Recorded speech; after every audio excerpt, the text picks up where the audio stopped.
August 14 നമ്മുടെ സഹോദര രാജ്യമായ പാകിസ്ഥാൻ്റെ സ്വാതന്ത്ര്യദിനമാണ്. ഇന്ത്യക്കും പാകിസ്ഥാനും സ്വാതന്ത്ര്യം കിട്ടിയത് ഒരുമിച്ചാണ്. പക്ഷേ അവർ സ്വാതന്ത്ര്യദിനമായിട്ട് ആഘോഷിക്കുന്നത് ഓഗസ്റ്റ് 14. നമ്മൾ ഓഗസ്റ്റ് 15. ഈ പാകിസ്ഥാൻ എന്ന് പറഞ്ഞ രാജ്യം മതത്തിൻ്റെ മാത്രം അടിസ്ഥാനത്തിൽ സ്ഥാപിക്കപ്പെട്ട ലോകത്തെ ഒന്നാമത്തെ രാജ്യമാണ്. രണ്ടാമത്തേത് ഇസ്രായേലാണ്. അത് യഹൂദ മതത്തിൻ്റെയാണ്, ഇത് ഇസ്ലാം മതത്തിൻ്റെയാണ്. മതത്തിൻ്റെ അടിസ്ഥാനത്തിൽ ഒരു രാജ്യത്തെ വിഭജിക്കാൻ കഴിയും എന്ന് തെളിയിച്ചത്, അല്ലെങ്കിൽ ഈ ഭിന്നതയുടെ ഒരു വിഭജനത്തിൻ്റെ രാഷ്ട്രീയം അതിശക്തമായി ഉയർത്തിക്കൊണ്ടുവന്ന നേതാവ് മുഹമ്മദ് അലി ജിന്നയാണ്. അദ്ദേഹമാണ് പാകിസ്ഥാൻ്റെ രാഷ്ട്രപിതാവ്. വിഭജനത്തിൻ്റെ പിതാവ് എന്ന് അദ്ദേഹത്തെ വിളിച്ചാലും തെറ്റില്ല. അദ്ദേഹത്തിന് അദ്ദേഹത്തിൻ്റെതായ കാരണങ്ങളുണ്ട്. ഈ പാകിസ്ഥാൻ എന്ന ആശയം മുന്നോട്ട് വയ്ക്കുന്നത് കവി അല്ലാമ ഇക്ബാലാണ്. ആ സമയത്ത് അത് മുഹമ്മദ് അലി ജിന്നയ്ക്ക് പോലും സ്വീകാര്യമായില്ല. ഒരു കവിയുടെ നടക്കാത്ത സ്വപ്നം എന്നാണ് അദ്ദേഹം ഇതിനെക്കുറിച്ച് പരിഹസിച്ച് പറഞ്ഞത്. പിന്നീട് പാകിസ്ഥാൻ വാദം മുസ്ലിം ലീഗ് ഏറ്റെടുത്തു. 1940 ഇവരുടെ ലാഹോർ സെഷനിൽ വെച്ചിട്ടാണ് മുസ്ലിം ഹോംലാൻഡ് എന്ന ഒരു ആശയം മുന്നോട്ട് വരും. അപ്പോഴും അത് എന്തുമാത്രം ക്ലച്ച് പിടിക്കും എന്നറിയില്ല. അത് രണ്ടാം ലോക യുദ്ധം നടക്കുന്ന സമയമാണ്. കോൺഗ്രസ് ബ്രിട്ടനെ എതിർക്കുകയും ഇന്ത്യയിലെ നാട്ടുരാജ്യങ്ങളോടും അതുപോലെ തന്നെ കോൺഗ്രസ് സർക്കാരുകളോട് ആലോചിക്കാതെ ബ്രിട്ടൻ ഇന്ത്യ യുദ്ധത്തിൽ എന്ന് പ്രഖ്യാപിച്ചു അതിൽ പ്രതിഷേധിച്ച് കോൺഗ്രസിൻ്റെ മന്ത്രിസഭകൾ രാജിവെച്ചു. അങ്ങനെ കോൺഗ്രസ് ബ്രിട്ടീഷുകാർക്ക് എതിരായിട്ട് നിൽക്കുന്ന സമയത്താണ് മുസ്ലിം ലീഗ് അടക്കമുള്ള പാർട്ടികൾ, മറ്റ് ചീള് പാർട്ടികളുമൊക്കെ ബ്രിട്ടീഷുകാരെ പിന്തുണയ്ക്കുക, ബ്രിട്ടൻ്റെ സൈനിക നടപടികൾക്ക് സഹായം കൊടുക്കുക, എല്ലാവരും പട്ടാളത്തിൽ ചേരണം എന്ന് ആഹ്വാനം ചെയ്യുകയൊക്കെ ചെയ്തു. കോൺഗ്രസ് യുദ്ധമായിട്ട് നിസ്സഹരിച്ചു.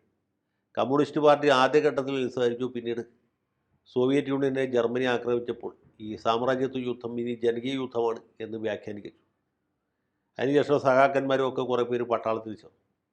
അങ്ങനെ യുദ്ധത്തിൽ ബ്രിട്ടനെ സഹായിച്ച പാർട്ടിയാണ് മുസ്ലിം ലീഗ്. യുദ്ധം ഒരു നിർണായക ഘട്ടത്തിലെത്തിയിരുന്നപ്പോൾ ബ്രിട്ടീഷുകാരെ ഭീകരമായിട്ട് എതിർക്കുകയും ക്വിറ്റ് ഇന്ത്യ സമരം നടത്തുകയും ചെയ്ത പാർട്ടിയാണ് കോൺഗ്രസ്.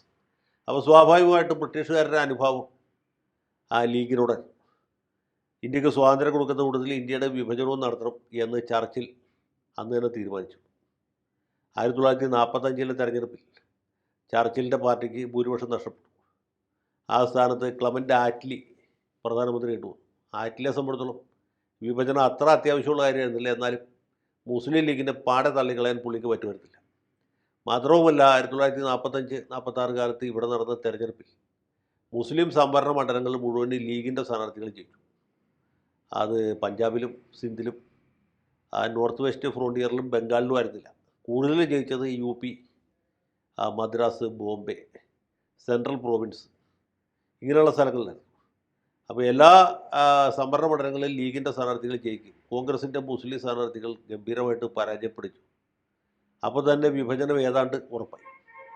പിന്നെ ഇത് ഒഴിവാക്കാൻ ഒരു അവസാന ശ്രമം എന്നുള്ള നിലയ്ക്കാണ് ക്യാബിനറ്റ് മിഷൻ വരുന്നത്. സർ സ്റ്റഫോർഡ് ക്രിപ്സിൻ്റെ നേതൃത്വത്തിൽ പെറ്റിക് ലോറൻസ്, AV അലക്സാണ്ടർ എന്നിവരൊക്കെ ഉൾപ്പെട്ട ക്യാബിനറ്റ് മിഷൻ വരും.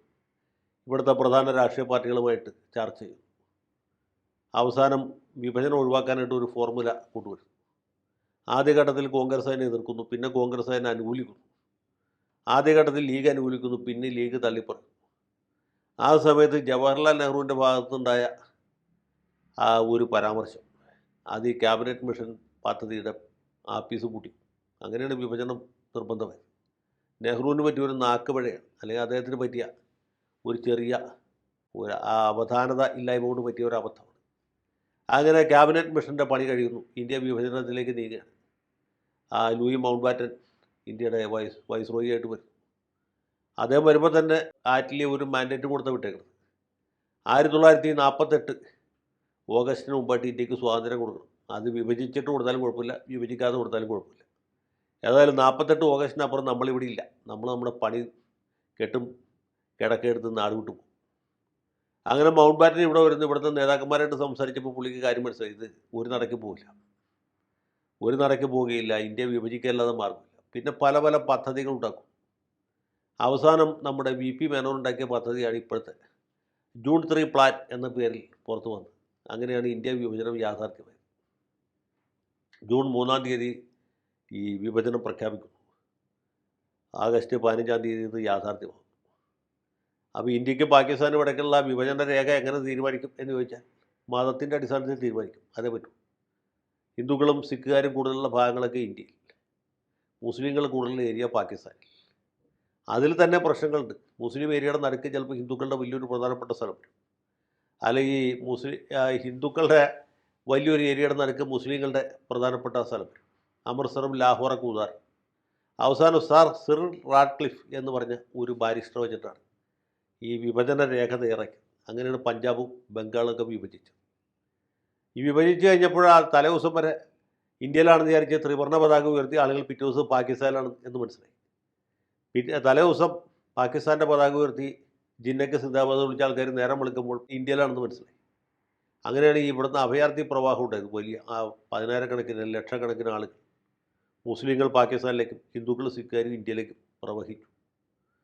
ആ ലോക ചരിത്രത്തിൽ തന്നെ ഭയങ്കരമായ വേദനാജനകമായ ഒരു സംഭവമാണ്, ഒരധ്യായമാണ് ഈ ഇന്ത്യ വിഭജനം.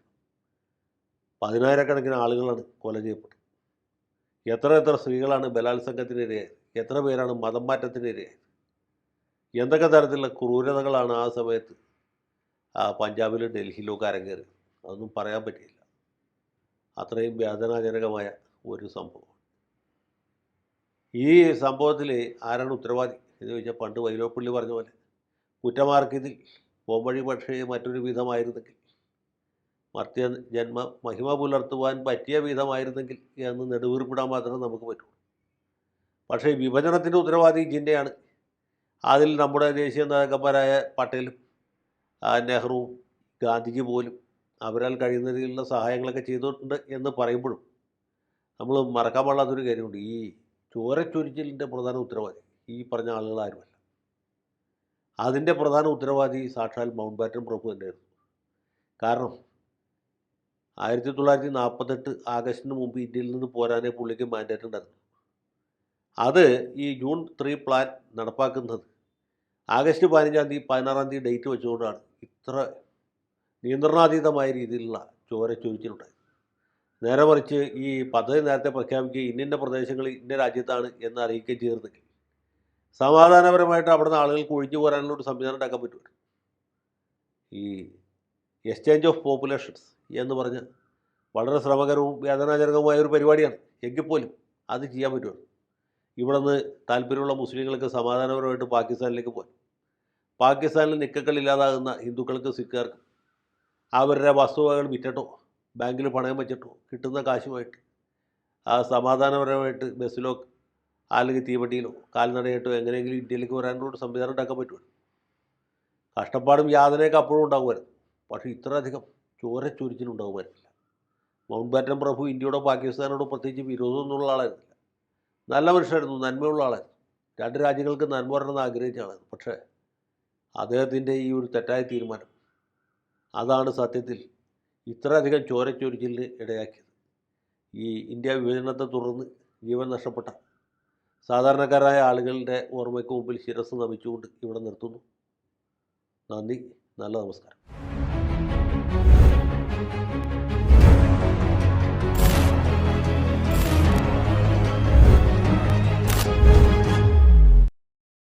കൂടുതൽ വാർത്തകളും വിശേഷങ്ങളും നിങ്ങളിലേക്ക് എത്താൻ ABC മലയാളം സബ്സ്ക്രൈബ് ചെയ്യുക, ബെൽ ബട്ടണും അമർത്തുക.